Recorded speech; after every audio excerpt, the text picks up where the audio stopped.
राधे राधे सभी को। कैसे हैं आप सब? आई होप आप सब अच्छे होंगे।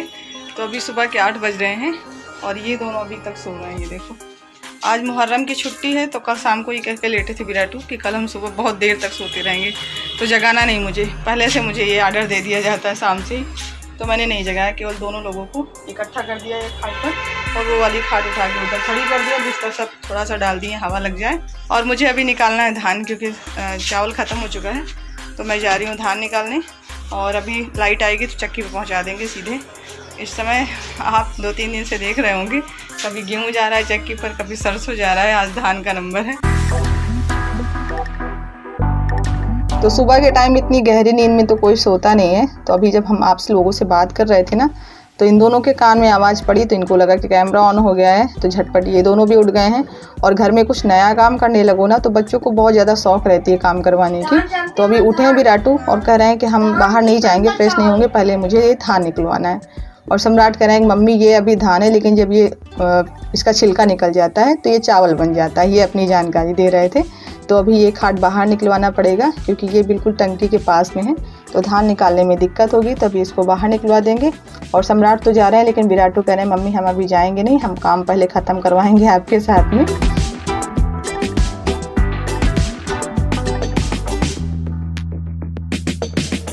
तो अभी पूरी टंकी में ये धान भरा हुआ है। और अभी जब मैंने ढक्कन निकाला है ना, तो आगे ऐसा लगा जैसे थोड़ा बहुत पानी चला गया है, धान ख़राब सा हो रहा है। तो अभी जितना मुझे कुटवाना है उतना तो निकाल देंगे, लेकिन उसके बाद मुझे ये टंकी पूरी साफ़ करनी पड़ेगी, पूरा धान निकाल के छत पे डलवाना पड़ेगा। और अभी तो नहीं कर सकते, क्योंकि अभी खाना पीना बनाना है और आज किसी को आना भी है। तो ये सारे काम अगर मैं करने लगूँगी तो कम से कम 2-2.5 घंटे लग जाएंगे ये सब कुछ करने में। और ये सब काम करवाने में विराटू मेरी बहुत हेल्प कर रहे हैं। जितना भी एक बार में बोरी में भर रहा था उतना तो भर के खड़ा कर दे रहे थे, लेकिन बाद में जब आप किसी बर्तन से भर रहे हो ना, तो किसी को होना चाहिए जो पकड़े रहे बोरी को। तो विराटू मेरे साथ मदद करवा रहे थे। और बच्चों भी बहुत सावलापन होता है नए नए कामों को करने का, भले ही वो ना कर पाएँ सही से, लेकिन फिर भी वो पीछे पीछे लगे रहते हैं। तो सम्राट करते हैं काम, लेकिन वो मम्मी के साथ ज़्यादा काम करते हैं बाहर का, और ये मेरे साथ चिपकू राम लगे रहते हैं। कुछ भी करने लगो तो ये फिर नहीं जाएंगे। और मैं इससे बोल रही कि जाओ तुम जल्दी से फ्रेश हो जाओ तो तुम्हें नाश्ता दे दें, लेकिन ये जब पूरा धान भर गया था ना तभी गया है। तो ये 2 बोरी धान तो निकला और ये थोड़ा सा ज़्यादा निकल आया था। तो बस उधर का काम ख़त्म हो गया है, तो हम आ गए हैं किचन में। और कल की वीडियो पर बहुत सारे लोगों ने पूछा था, भर भर के कमेंट आए थे कि दीदी जब बच्चे स्कूल चले गए थे, तो जब आप मंदिर में पूजा करने गई थी तो वीडियो किसने शूट किया था। तो हालांकि मैंने सबका रिप्लाई कर दिया, लेकिन फिर भी 2-3 लोग बच गए जिनको मैं रिप्लाई नहीं कर पाई थी। तो मैंने सोचा, अभी मुझे याद आया कि उनका रिप्लाई नहीं हो पाया था।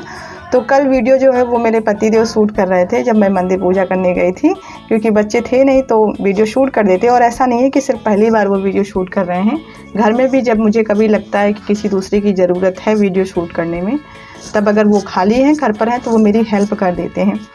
अच्छा, बहुत लोगों को कन्फ्यूजन होगी कि शायद वो वीडियो में नहीं आते हैं, तो उनका शायद सपोर्ट नहीं है मेरे चैनल पर या मेरे ब्लॉग बनाने में। तो ऐसा कुछ नहीं है। कुछ लोग होते हैं जो सामने आकर अपने सहयोग को दर्शाते हैं, और कुछ लोग होते हैं जो पर्दे के पीछे रहकर पूरा सपोर्ट करते हैं। तो वो उन्हीं में से हैं। वो वीडियो में नहीं आते क्योंकि उनको अच्छा नहीं लगता है, और हो सकता है भविष्य में वो आए भी, क्योंकि ऐसा ज़रूरी नहीं कि जो चीज़ें हमें आज पसंद नहीं है वो कल भी ना हो। तो इसके लिए मैंने कभी उन पर दबाव नहीं किया है, लेकिन मेरे काम को वो हमेशा अप्रिशिएट करते हैं। कभी ये नहीं कहते हैं कि छोड़ दो, या कभी मैं निराश होती हूँ तो हमेशा मेरा मनोबल बढ़ाने की वो कोशिश करते हैं, जो कि मेरे लिए बहुत है।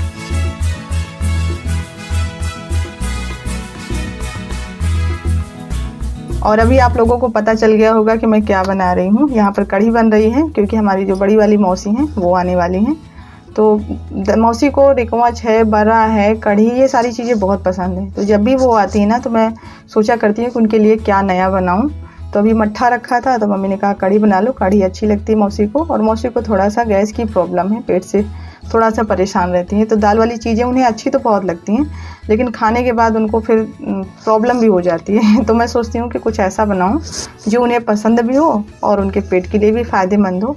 तो कढ़ी से अच्छा बेस्ट ऑप्शन तो कुछ भी नहीं था। तो बस यहाँ पर पकौड़ी बन गई थी, और ये मैंने मट्ठा बेसन डाल दिया है।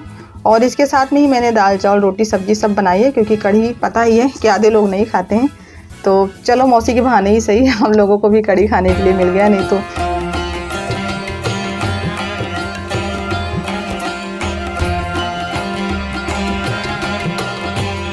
तो जब तक मेरी कढ़ी बनी थी उसके बाद में ही तुरंत मौसी आ गई। अभी 12 बजे का टाइम हो रहा है, 12 बजे बोले थे मौसा कि आ जाएंगे, क्योंकि मौसी के पास मोबाइल तो है नहीं। तो वहाँ पर जब मौसा ने बैठाया था बस पर, तब उसी समय फ़ोन कर दिए थे कि मौसी बैठ गई हैं, 12 बजे तक पहुँच जाएंगे। और अब की बार छोटी मौसी नहीं आई हैं, नहीं तो दोनों बहनें हमेशा साथ में आती हैं। एक ही जगह पे बड़ी मौसी और छोटी मौसी की शादी हुई है, एक ही गाँव में, तो दोनों लोग हमेशा साथ में आते हैं। लेकिन अब की बार छोटी मौसी की तबीयत ख़राब है, तो इसी वजह से इन्हें अकेले आना पड़ा। और अकेले जल्दी से नहीं आती हैं, क्योंकि अभी थोड़ी सी उम्र हो गई है ना, तो रास्ते में कभी कभी होता है ना कि चक्कर आने लगते हैं, तो कोई होना चाहिए साथ में। और ये देखो मौसी कितनी सारी दवा लेके आई हैं। जो ये हॉर्लिक्स का डिब्बा दिख रहा है ना, इसमें चूरन रखा है इन्होंने अपने लिए, और बहुत सारी दवा लिए हैं। जैसे जैसे हमारी उम्र बढ़ती है तो हमारे पास जो दवाई की पोटली होती है ना, उसमें शीशियाँ बढ़ती जाती हैं। देखो मौसी कितनी दवाई लिए हैं। तो क्या करें, अब जिसको प्रॉब्लम होती है दवा तो लेके चलेगा ही। और आज के दौर में तो वैसे भी सभी लोग दवा के सहारे ही आगे बढ़ रहे हैं। पहले लोग कितना स्वस्थ रहते थे। तो अभी मौसी के पास तकिया नहीं थी, तकिया इनके सर के पास रख रहे थे, तो मौसी ने कहा नहीं, मुझे एक तकिया चाहिए जिस पर मैं पैर रख सकूँगी।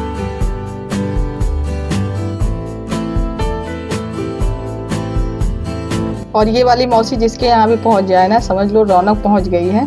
बहुत हंसी मजाक करती हैं। और ऐसा नहीं है ना कि मतलब कि इतनी उम्र हो गई है तो चीज़ों को थोड़ा सा वो मतलब डांटें कि ज़्यादा बोलो मत, ज़्यादा हंसो नहीं, ऐसा कुछ नहीं है। जहाँ भी रहेंगे सबको हंसाती रहती हैं। और जल्दी जल्दी में मौसी नेल पेंट लगाना भूल गई थी घर से, तो वही मैं नेल पेंट लगा रही हूँ। और ये मौसी बहुत शौकीन है हर चीज़ में।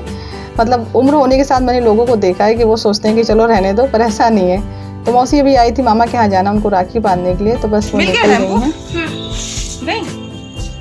छोड़ा है दीदिया को छोड़ा है। ये सुबह से दीदिया दीदिया कह रहे हैं मौसी को। इसके मुंह से बहुत अच्छा लगता है। बोल के दिखाओ दीदिया। बोल के दिखाओ दीदिया।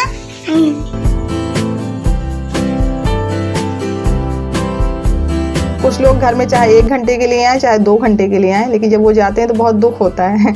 तो मौसी चली गई। अभी थोड़ी देर तक मेरा मन जो है वो उदास था, फिर लग गए अपने काम में। तो काम में लग जाओ ना तो फिर कुछ भी सोचने का टाइम नहीं रहता है। और सच बताएं, जब आपके पास काम बहुत सारे पड़े हो ना, तो फिर आपके पास ना तो खुश होने का टाइम रहता है ना उदास होने का। तो ये एक फैक्ट है। तो अभी फटाफट से काम निपटा लेते हैं। और ऊपर मैंने जो कपड़े डाले थे ना उनको मैंने सम्राट से मंगा लिया था, तो वो सब अभी पड़े हैं बेडरूम में, उनको भी मुझे फोल्ड करके रखना है। और अभी यहाँ पर बर्तन खाली पड़े हैं, तो इनको भी ले चलेंगे। वहाँ नल के पास बहुत सारे बर्तन इकट्ठे पड़े हैं, तो बर्तन धुलने जा रहे थे, तो मैंने कहा इनको भी खाली कर लें। तो एक बार जो ये बाहर फैले हुए काम है ये समेट जाए ना, तो फिर थोड़ा सा राहत मिले। और मैंने 2-3 दिन पहले हेयर कलर मंगाया था, उसको मुझे बाल में लगाना है, लेकिन बस वो आके रखा है। उसको रोज़ देख लेते हैं कि आज लगाएंगे, लेकिन टाइम नहीं मिलता है, पूरा दिन निकल जाता है, टाइम ही नहीं मिलता है। लोगों को लगता होगा कितना बड़ा दिन होता है, इनको टाइम नहीं मिलता है। तो ये सही बात है, खुद के लिए टाइम नहीं मिलता, बाकी चीज़ें तो हो जाती है घर की, खुद के लिए टाइम निकालना पड़ता है। तो अभी मैंने सोचा कि तुरंत सारे काम पहले छोड़ के पहले कलर लगा लें। जब तक मैं काम करती रहूँगी तब तक ये सूख जाएगा 1-1.5 घंटे में। और ये है गोदरेज का हेयर कलर। तो अभी तो मिनी पैक आने लगा है ना, तो वही मैंने मंगाया, क्योंकि जो ये 30 रुपये का पैक आता था वो ज़्यादा होता था बाल के लिए, क्योंकि इतने ज़्यादा बाल तो सफ़ेद है नहीं, थोड़े बहुत ही, तो बस उन्हीं के लिए लगाना पड़ता है। तो बस फटाफट से कलर लगा लें। उसके बाद अभी सामान आके रखा है कुछ।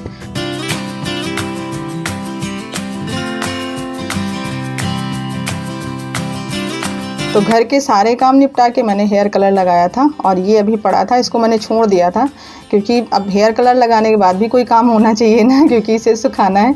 तुरंत तो धुलना नहीं है कि तुरंत धुलना है, बस तुरंत लगा के धुल डालो। तो अब बस जब तक मैं ये सेटिंग करूँगी ना तब तक ये सूख जाएंगे। और साथ में पंखा चल रहा है तो सूखने में टाइम नहीं लगेगा। तो यहाँ पर अगर कुछ नया सामान आ जाए ना, तो सबसे पहले तो उसके लिए डिब्बे का जुगाड़ करना पड़ता है। और इस समय तो मेरे घर में डिब्बों की ऐसी कमी आई है कि पूछो मत। मुझे कुछ दिन में अब जाना पड़ेगा मार्केट। थोड़ा सा गले में खराश हो रही है, तो डिब्बे ले आएंगे, क्योंकि जितने भी बड़े डिब्बे थे ना वो सब चूहों ने ख़त्म कर दिया, सब काट पीट के वो उनका नाश्ता बन गया है। तो डिब्बे चले गए हैं सब बाहर, फेंके जा चुके हैं। कुछ का तो मैंने पॉट बना लिया है, तो अब बड़े डिब्बे लाने पड़ेंगे। तो जो डिब्बे खाली हैं उनमें तो सामान भर रहे हैं, और जिन सामान के लिए डिब्बे नहीं हैं उनको मैं क्या करूँगी, एक टंकी खाली रखी है छोटी सी, तो इसमें कुछ नहीं रखा, केवल 2 सामान रखा। एक तो वो कचरी रखी है और एक नमक की पैकेट रखी है, बस। बाकी ये पूरा खाली पड़ा है टंकी। तो मैं सोच रही हूँ ये सब पूरा जो पन्नी के साथ लगे ना, इनको पन्नी के साथ में ऐसे रख देते हैं, क्योंकि पन्नी के साथ जब सामान रहता है तो सीलन होने का डर नहीं रहता, नहीं तो सील जाते हैं बारिश या ठंडी के मौसम में।